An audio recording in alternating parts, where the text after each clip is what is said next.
big piece to the puzzle that is Tourian. I wanted to set the story in California. I wanted to avoid New York at all costs because What's going on? Is Webstyle, the man, the voice of fragrance, here with Jaurice Smiley. Jaurice, how are you doing today, sir? doing good, sir. Good, good. So we're talking about your books, and with your first book, Tourian, it started out as an homage to Samus from Metroid. Before we get into the book, how big of a Metroid fan are you for you to basically turn something fan fiction, so to speak, into a full-length novel with your own characters and creations? Well, I mean, I've been playing Metroid since I would say the late 90s. My first introduction to the character was through Smash Brothers. I saw Okay. somebody in a suit, thought it was a guy, found out it was a woman. And then Nintendo, they made more games, and so I recognized her from Smash Brothers, and I started playing her games. I really enjoyed them, and then I went down the pipeline over the years. And played the original Nintendo version, Super Metroid. What else? Mm, Zero Mission, which is a remake of the first game, Right. and Metroid Prime 1, 2. Yeah, I went down the timeline and played more games as they came out. So Metroid was and still is a great game series. They've had some missteps Right. sometimes, but across the board, Nintendo, when it comes time to make a Metroid game, usually can expect something excellent. Okay. All right, cool. I had to ask that question. Now, tell us about your first book, Torian. Yes, my first book, Tourian, right here, Tourian. It's about this teenage black girl out in California. She becomes a superhero throughout the story, and throughout that journey, she has to fight her friends. She also has to fight something more sinister, which is systemic racism. In this book, I wanted to highlight many things. One thing in particular was the school to prison pipeline. Okay.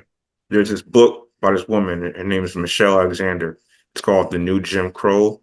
That book was a tremendous im impact and influence across my book in terms of just talking about how, in at least in the context of the United States, Hmm.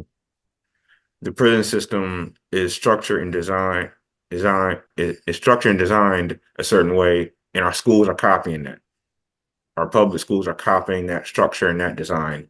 And the goal is to funnel students, particularly minority students, into those prisons, whether it be things such as minority students receiving much harsher suspensions than other students for doing the exact same thing, hiring prison guards to work at schools, things of that nature.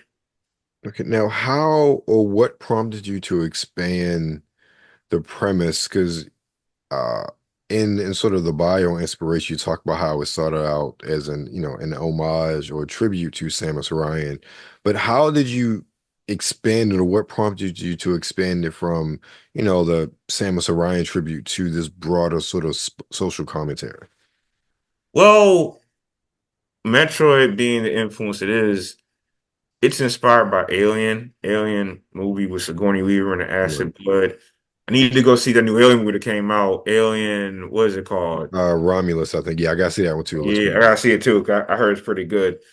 But yeah, and if you think about Alien itself, that's rife with social commentary as well. Right. But for me, I knew when I started with this story, I didn't want to take an established character and make a black version of it. So Hmm. I didn't just want to make Black Samus. I wanted to make something that I felt like would be interesting and compelling.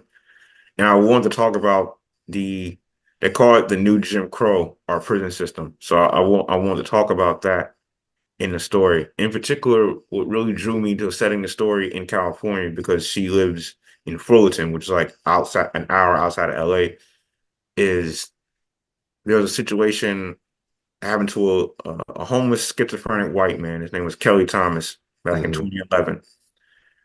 Again, homeless, schizophrenic, and he was a victim of police brutality. It was so bad, it elevated to a point where he was on life support. Mm, and the family made the decision to pull the plug, and unfortunately, he did not make it. And so, of course, the cops are found not guilty because that's unfortunately that's just the reality sometimes. of course. That situation was another big piece to the puzzle that is Tourian. I wanted to set the story in California. I wanted to avoid New York at all costs because I feel like New York is an amazing city. I visited a few times over a couple of years. Shout outs to the Big Apple, but too many superheroes operate in and reside around to New York. Hulk, Avengers headquarters, Captain America, Hmm. Spider-Man, Daredevil, Punisher, Luke Cage, Elektra, Jessica Jones. Great city, but I wanted to avoid the cliche of a superhero in New York, so I wanted to veer as far away. I may write a story set in New York about a superhero, but that might not happen for a long time. There's other cities I feel like deserve attention and recognition and respect like New York do, and I feel like they can offer interesting things with their backdrop. So California, and particularly Fullerton, which even though it's just outside of LA, in the story, Whitney, the main character, ends up going to LA. I felt like that would be an interesting and compelling place to have a superhero dynamic. LA is a very, and I visited LA back in 2022. LA Right. is a very thriving and unique city with a lot to offer, both negative and positive, and a lot of history behind it. So, focusing on that, I wanted to talk about that racial backdrop through the lens of a teenage black girl just coming up in that environment and how she wants to do the right thing and she wants to follow in her father's footstep of being a lawyer, but you still have this this systemic racism which is ever vigilant and ever prevalent. So Okay. All right. So I guess with all that, uh what's sort of the main story that the character goes through? What sort of I guess what's the plot of everything? essentially, I could say it's about this teenage girl kind of who's nerdy. She has to fight her friends who are also possessed by aliens like she is, Okay. while also overcoming systemic racism in the process. Okay. All right. All Is it set to the backdrop of California, sir. okay? So how long has the book been out? Since April 2021. Okay. And what kind of reception have you received for it so far? Across the board, I can say pretty great. Black girl nerds said they loved it. Hmm. What else? I've gotten reviews from various like Instagram outlets, endorsements from people like the Black Ranger, Cree Summers, Joy Nice. Reid, Orlando Jones, both star Vincent D'Onofrio, aka Kingpin, and Charlie Cox, aka Daredevil, J.R. Smith. Like across the board, people really loved it and enjoyed it. They saw it as something special and unique. Awesome. That's really cool to hear. Are you working on maybe a sequel to Torian, or is that still something you trying to figure out? It's actually already been written. Okay. I wrote it back in when I was in grad school. I wrote it in order to graduate in 2019. It's Okay. just that going back to what I said earlier, I have other superheroes in other places. Again, we're avoiding New York, so their stories need to be told first, like the Avengers. So, um, the the next story is someone set in Detroit, and Okay. that even in that book, they reference and or mention Tourian.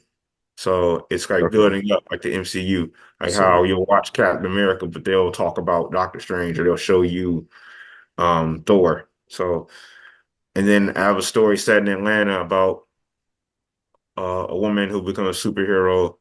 And then after that, it's a sequel to Torian, where she's in college now and she's dealing with other threats and a piece of her past comes back to haunt her. And Metroid is still an influence, but what I can say for the sequel is, ever played a game called Dead Space? yes, I'm familiar with Dead Space. Yes. Yeah. The first two games were ignoring it. The third one didn't happen. It was terrible. But the first two games are just treasures, especially the second one. The second one is really just an improvement, a major improvement on the first one. But in particular, Dead Space 1 and 2, those are significant influence in the second story Okay.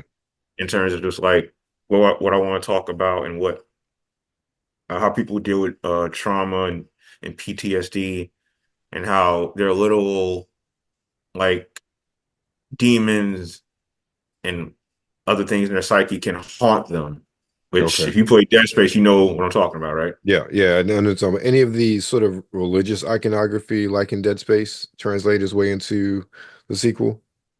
I wouldn't say religious iconic, more so in Dead Space 2. I don't want to spoil Dead Space for anybody, but in Dead Space 2, I'll just say this. In the first Dead Space, you spend a good portion of the game looking for someone. Right, In Dead Space 2, the person in the first game spends a good portion of the game looking for you. You don't want them to find you.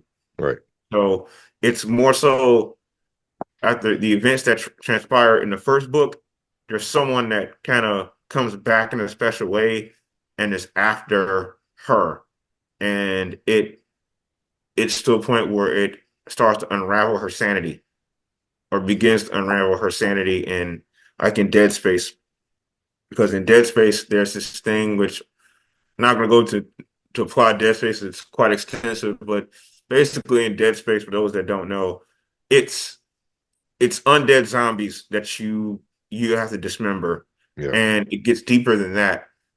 It There's this device which is called I forget what I forget what it's called. Basically, like an alien device that transmits things, and if you're and if you're around it, it can start to unravel your psyche to a point where it can communicate with you by showing you people that might not be here anymore and guide you and make you do things and all. Oh, it's called the marker. Yeah, the marker, the alien, and it can communicate with certain people. And when it does communicate with them, it can get them to do things like, open up doors or, do this to me. You help expand the marker's range so it can ultimately take over like the galaxy. right. So a key component that I wanted to focus on is more so because in the first story, events unfold and someone doesn't make it.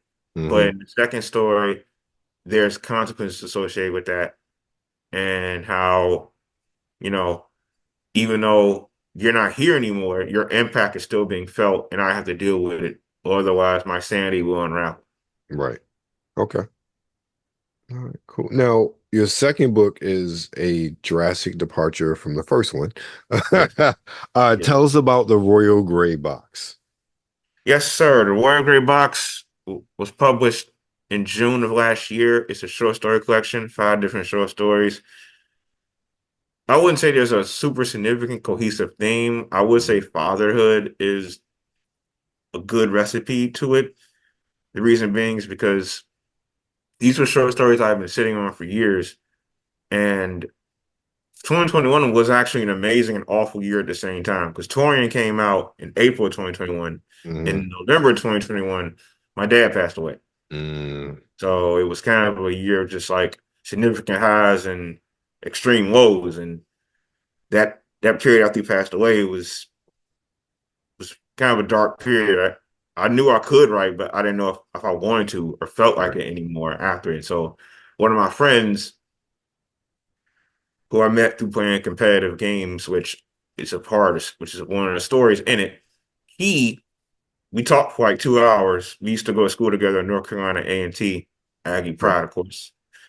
And we talked for 2 hours, and he told me I need to start writing again. And I was kind of shocked he said that. I said, "Really?" I said, "Really?" He said, "Yeah." And so I started writing again, and that's what came about during that time. And my friend who I met through competitive gaming, basically, people they're called the FGC, Fighting Hmm. Game Community. Hmm. We played Smash, like we used to go to Smash tournaments and things like that nature. We used to travel New Jersey, Florida. I've been to Tennessee, all across North Carolina, because that's when I was in college at A&T. I first got introduced to that world, in North Carolina. So I would travel all across North Carolina, and I was like at my peak.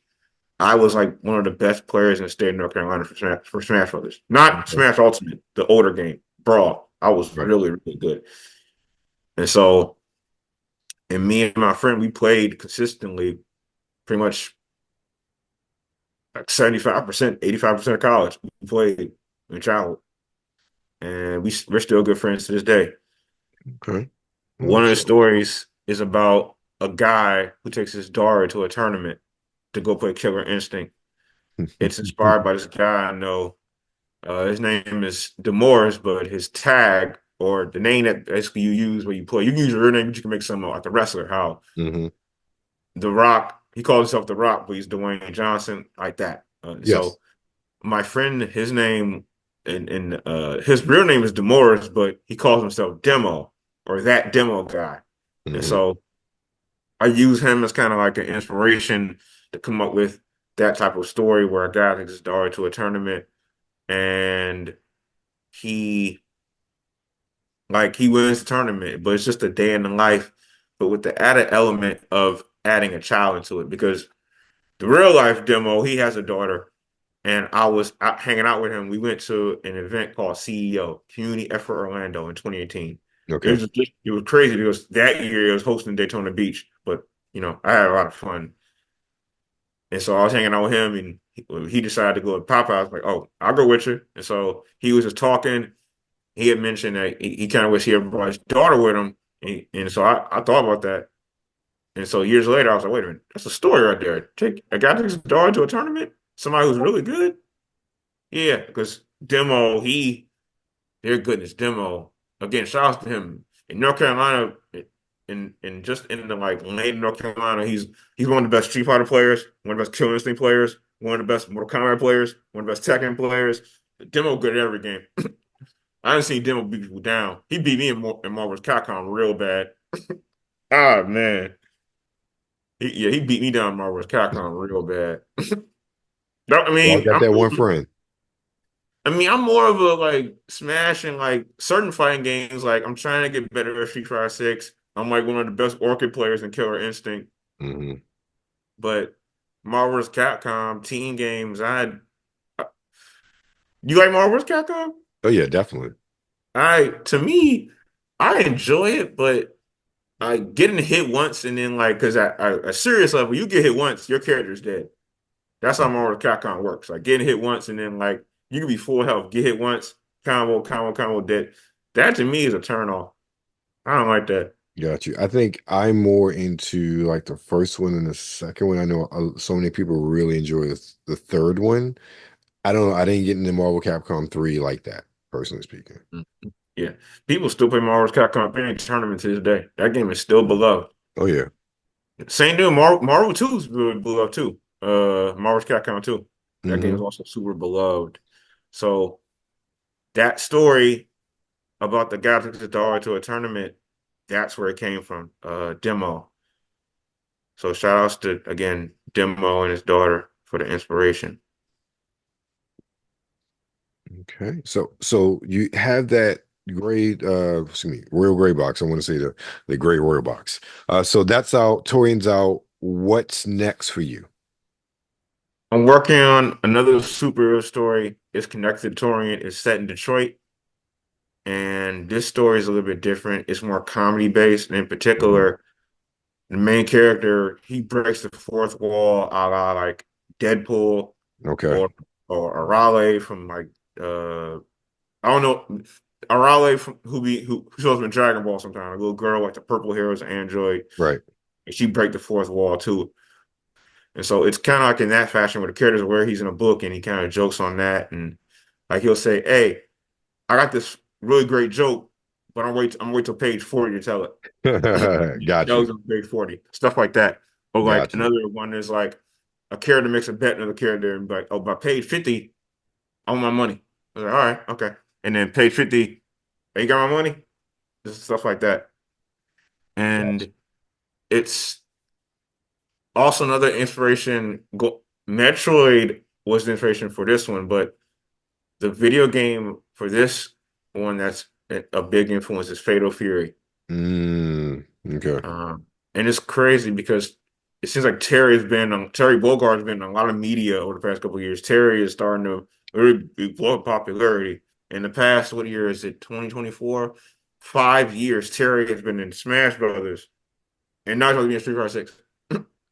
Yeah, that was crazy when I saw that because I guess it isn't unusual considering the history that Marvel and Capcom have had over the years, especially with the Marvel vs. Capcom games now finally coming back out on Xbox and PlayStation, all those systems next year, which I'm looking forward to, personally speaking.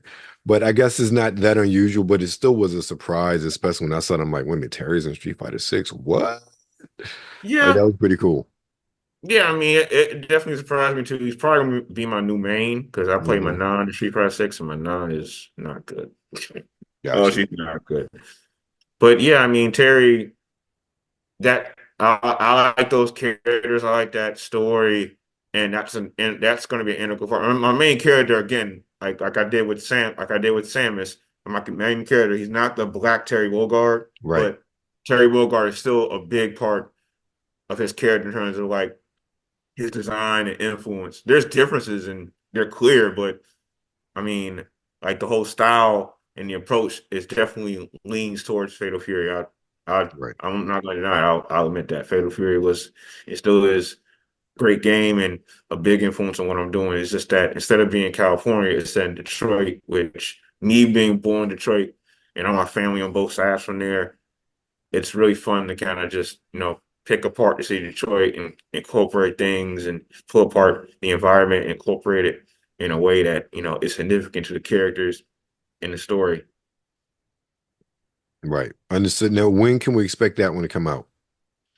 I'm aiming for next year. It's just been a lot of just preparation for things. I'm still editing and the cover is done and it looks great. It's just still a lot more editing to do. I'm aiming for Okay. next year. I want to release it on March 13th, which 313 is Detroit's area code. Okay. But if not, then I might release it either, let's see, my mom's birthday, which is actually in less than a week, September 9th, which she was born in Detroit. So if I'm gonna release a story set in Detroit, I want to release it on the day that's like somebody important in Detroit.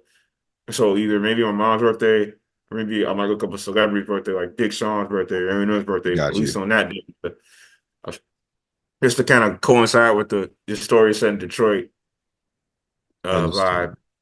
Um, so yeah. Okay. Um, Well, that's coming out next year.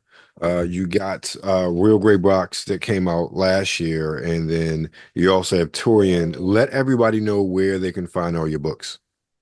yes. Tourian again, right here, is available on Amazon. However, if you want to support me and support the movement, my publisher, they are called Black Gold Publishing. All one word, right here. Let me see. Okay. Uh, right. Okay. It's a little blurry, but Yeah. Black Gold Publishing, right there. They're a black-owned company out in Virginia Beach. Shout outs to Tahara. She's real cool and helpful. Also, shout outs to Teddy, the Black Gold staff. They can be real helpful.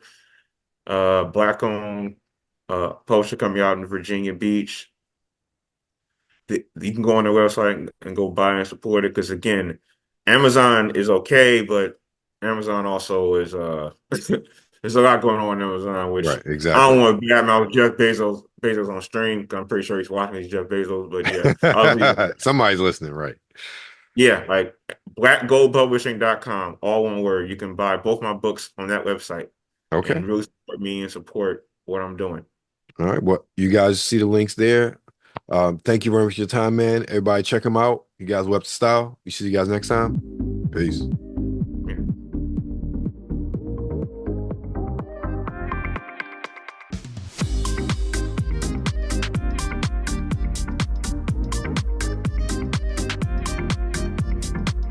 Well, hello, hello, baby. This is your lovely Misty Stone, and you are watching Webster Style with me.